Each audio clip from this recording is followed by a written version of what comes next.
Mi nombre es Alejandra Ruiz y durante 9 años fui la ingeniera estructural detrás de los edificios más seguros y innovadores de la Ciudad de México. Lo que mi tío constructor Eduardo nunca entendió es que mientras él se paseaba en cascos amarillos fingiendo supervisar obras, yo era quien diseñaba cada viga, cada columna, cada cimentación que había mantenido sus construcciones en pie durante décadas. Todo comenzó cuando terminé mi carrera de ingeniería civil en la UNAM con mención honorífica. Eduardo, hermano mayor de mi madre, tenía una empresa constructora mediana que se especializaba en proyectos residenciales. ¿Por qué no vienes a trabajar conmigo?, me propuso durante una comida familiar. Necesito a alguien que entienda todos esos números complicados de la ingeniería. En ese tiempo, Eduardo manejaba proyectos simples, casas unifamiliares, pequeños edificios de departamentos, remodelaciones comerciales básicas. Sus cálculos estructurales consistían en copiar diseños de proyectos anteriores y esperar que funcionaran. La construcción es experiencia, no teoría, me decía cada vez que yo sugería análisis más rigurosos. Yo he estado construyendo desde antes de que nacieras. Pero yo veía el potencial para algo mucho más grande. Durante mis primeros meses en la empresa, comencé a desarrollar sistemas de análisis estructural computarizados que permitían optimizar materiales, reducir costos y garantizar seguridad en proyectos más complejos. Mi primer gran éxito fue el rediseño de un edificio de oficinas de 8 pisos que Eduardo había ganado por licitación pero no sabía cómo ejecutar. El cliente quiere algo moderno, me explicó Eduardo mostrándome bocetos arquitectónicos que parecían desafiar las leyes de la física. Muchas ventanas, espacios abiertos, esas cosas que les gustan a los arquitectos jóvenes. Pasé 3 semanas analizando cargas sísmicas, distribución de pesos y resistencia de materiales para crear una estructura que fuera tanto innovadora como segura. El edificio resultante no solo cumplía con todos los códigos de construcción, sino que utilizaba 30% menos acero que diseños convencionales mientras soportaba cargas superiores a los requerimientos legales. ¿Cómo lograste que el proyecto fuera tan económico sin sacrificar seguridad?, le preguntó el cliente durante la entrega. Es cuestión de experiencia, respondió Eduardo ajustándose su casco, como si hubiera calculado personalmente cada ecuación diferencial. Después de tantos años en la construcción, uno desarrolla un instinto para optimizar recursos. El éxito de ese edificio atrajo la atención de desarrolladores más importantes. Pronto estábamos manejando proyectos de 20, 30, hasta 50 pisos. Eduardo se mudó a una oficina ejecutiva con vista panorámica y comenzó a presentarse como Eduardo Ruiz, ingeniero constructor en eventos de la industria, aunque su título real era en administración de empresas. Mi oficina, mientras tanto, seguía siendo el mismo cubículo trasero donde había empezado, ahora repleto de computadoras de alta potencia, software especializado de análisis estructural, y torres de documentos técnicos que Eduardo nunca leía. Es mejor que te concentres en los aspectos técnicos, me explicaba cuando yo sugería participar en presentaciones a clientes. Yo me encargo de las relaciones comerciales. Durante los siguientes años, diseñé algunos de los rascacielos más emblemáticos del nuevo distrito financiero de Santa Fe. La Torre Ejecutiva Polanco, con su innovador sistema de contravientos que permitía ventanas del piso al techo sin comprometer resistencia sísmica. El complejo residencial Reforma, donde desarrollé una técnica de cimentación profunda que soportaba edificios de 40 pisos en suelo blando. El centro comercial Interlomas, con su estructura de acero expuesto que se convirtió en referencia arquitectónica internacional. Cada proyecto llevaba la firma constructora Eduardo Ruiz en la entrada principal, pero cada viga, cada columna, cada cálculo había sido diseñado por mí en mi cubículo trasero. Eduardo aparecía en las ceremonias de inauguración, daba entrevistas a revistas de construcción, y recibía reconocimientos de cámaras empresariales por su visión innovadora en ingeniería estructural. ¿Cuál es su secreto para construir edificios tan altos en zona sísmica?, le preguntó un periodista de obras durante una entrevista en vivo. La clave está en entender que México tiene condiciones únicas, respondió Eduardo con aplomo, usando exactamente las palabras que yo había escrito en un reporte técnico. Hay que combinar tecnología internacional con conocimiento local del subsuelo chilango. Lo que Eduardo no sabía es que yo había estado documentando meticulosamente cada proyecto desde el primer día. Como ingeniera, Era mi responsabilidad legal mantener registros completos de todos los cálculos, análisis y decisiones de diseño. Cada plano llevaba mi firma profesional, cada reporte técnico tenía mi cédula profesional, cada análisis estructural estaba registrado bajo mi responsabilidad ante el Colegio de Ingenieros Civiles. La crisis comenzó hace 6 meses cuando Eduardo decidió que era momento de modernizar la empresa. Necesitamos socios inversionistas, me anunció durante una reunión que había organizado sin consultarme. La industria está cambiando. Los proyectos requieren más capital del que podemos manejar solos. Los nuevos socios eran 3 empresarios de la construcción que habían estado observando nuestro éxito durante años. Roberto Mendoza, dueño de una empresa de acabos de lujo. Carlos Vega, especialista en desarrollos residenciales. Y Patricio Ruiz, sin relación familiar, un financiero que había hecho fortuna comprando empresas constructoras exitosas y optimizando sus operaciones. ¿Cuál sería mi posición en la nueva estructura societaria? Pregunté durante la primera reunión con los inversionistas. Alejandra es nuestra ingeniera jefe, explicó Eduardo. Muy talentosa para los aspectos técnicos. Pero la dirección estratégica quedará en manos del nuevo consejo directivo. Ingeniera jefe. Como si fuera una empleada especializada en lugar de la persona que había diseñado cada proyecto exitoso de los últimos 8 años. ¿Qué porcentaje de acciones me corresponde? Insistí. Eduardo intercambió miradas con los inversionistas. Alejandra, eres muy joven. No tienes experiencia manejando aspectos financieros complejos. Es mejor que te concentres en lo que haces bien, la ingeniería. Los nuevos socios asintieron comprensivamente. Para ellos, yo era solo una empleada técnica talentosa, no una cofundadora que había construido la reputación de la empresa desde cero.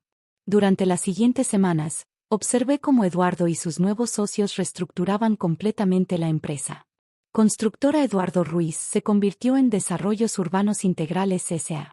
Eduardo mantenía el 40% de las acciones, los 3 socios se dividían otro 50%, y el 10% restante se reservaba para futuros incentivos de empleados clave. ¿Y yo? Pregunté durante la presentación oficial de la nueva estructura. Tú sigues siendo la ingeniera más importante de la empresa, respondió Eduardo con una sonrisa que ahora reconozco como completamente falsa. Con un sueldo muy competitivo y bonos por proyectos exitosos. Empleada. Después de 9 años construyendo la reputación técnica que había atraído a esos inversionistas, me ofrecían un puesto de empleada especializada. Pero lo que realmente me sorprendió fue la llamada que recibí ayer por la tarde. Alejandra, la voz de Eduardo sonaba ebria de poder. Tengo noticias que te van a interesar. ¿Qué noticias? Convencí a tus socios de venderte. Bueno, técnicamente no tenías participación societaria, así que no era necesario venderte. Simplemente decidimos prescindir de tus servicios. Sentí como si me hubieran golpeado en el estómago. Me están despidiendo. Ah, no seas dramática, se rió Eduardo. Te estamos liberando para que busques nuevas oportunidades. Siempre supe que eras demasiado joven para este negocio. La construcción es para hombres con experiencia real, no para niñas con títulos universitarios.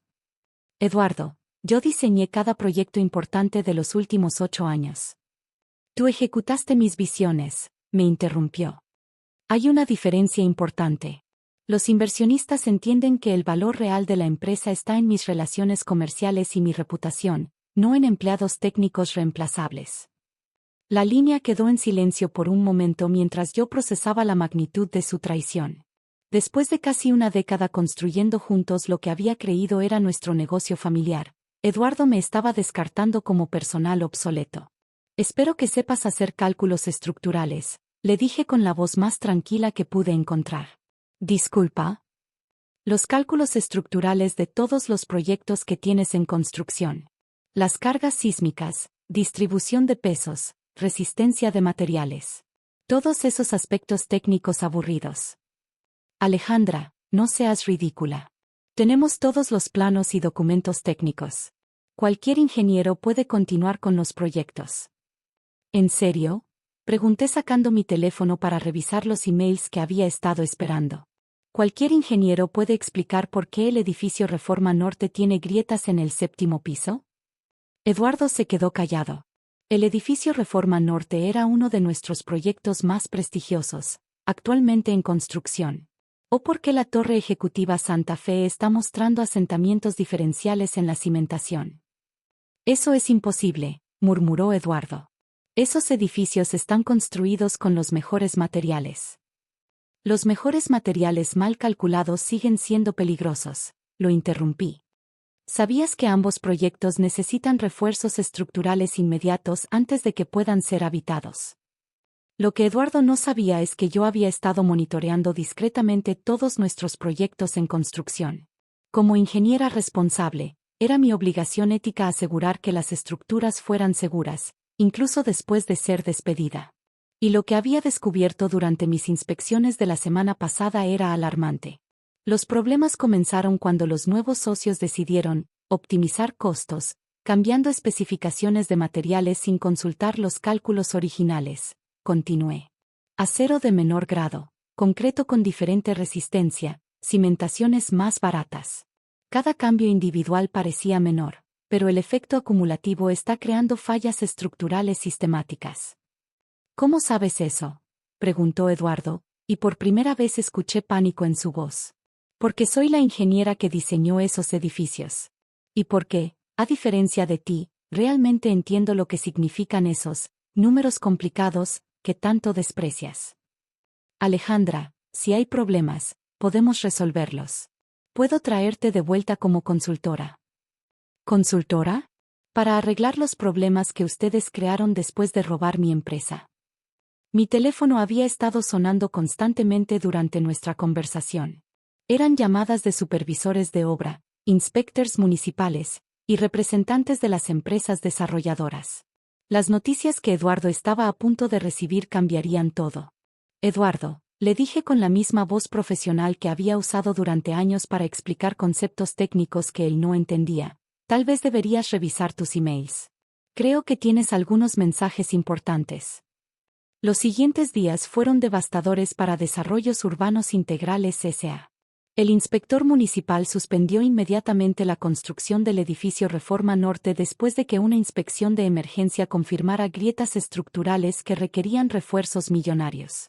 La Torre Ejecutiva Santa Fe fue evacuada preventivamente cuando los asentamientos de cimentación superaron los límites de seguridad. Pero el golpe final llegó cuando los clientes descubrieron que todos los planos estructurales llevaban mi firma profesional, no la de Eduardo. Según la ley mexicana, la responsabilidad legal de cualquier falla estructural recae únicamente sobre el ingeniero que firmó los planos originales. Eduardo podía haber sido el dueño de la empresa, pero yo era la única persona legalmente autorizada para hacer modificaciones a los diseños. Los cambios de materiales que ustedes implementaron invalidaron completamente mis cálculos originales, les expliqué a los abogados de las empresas demandantes durante una reunión de mediación.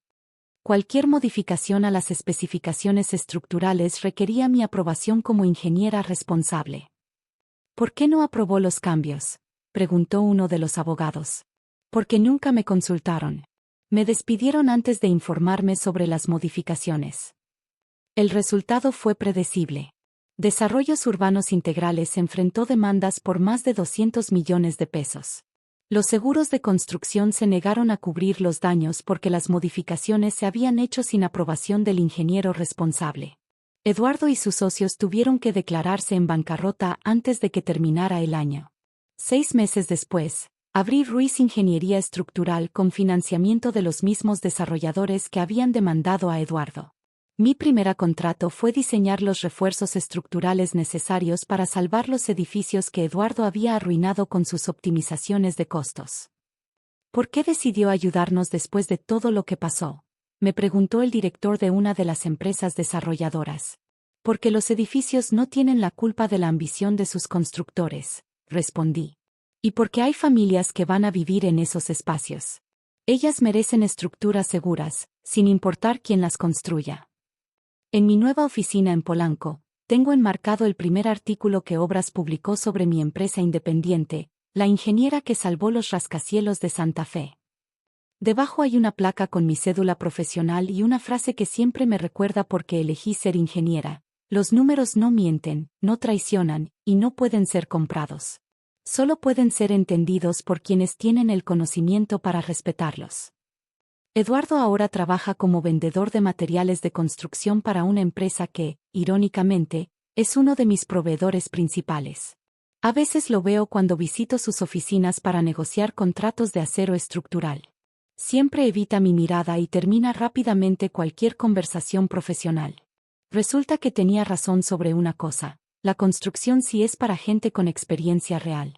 Solo se equivocó sobre qué tipo de experiencia realmente importa cuando vidas humanas dependen de que los números estén correctos.